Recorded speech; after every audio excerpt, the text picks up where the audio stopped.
قال رسول الله صلى الله عليه وسلم: سيأتي على الناس سنوات خداعات، يصدق فيها الكاذب ويكذب فيها الصادق، ويؤتمن فيها الخائن ويخون فيها الأمين، وينطق فيها الرويبضة. قيل: وما الرويبضة؟ قال صلى الله عليه وسلم: الرجل التافه يتكلم في أمر العامة. فهذه النبوءات تتحقق، وبات الحمق والكذب والضلال واضحا وشائعا، ويصدق الكاذب وكأنه صاحب الحق المبين. وكيف لا يخدعون وقد انساق الناس في شهواتهم كما تساق المواشي بعصا الراعي. لقد أسموا التبرج والتعري فنا، والرقص والمجون استعراضا.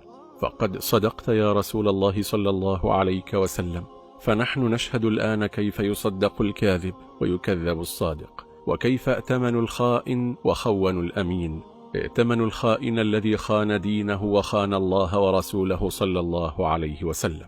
فها هو الأمين يخون، الذي كان ينادي لهم في الظلمات: أفيقوا فقد اقتربت الساعة واقترب وقت الحساب.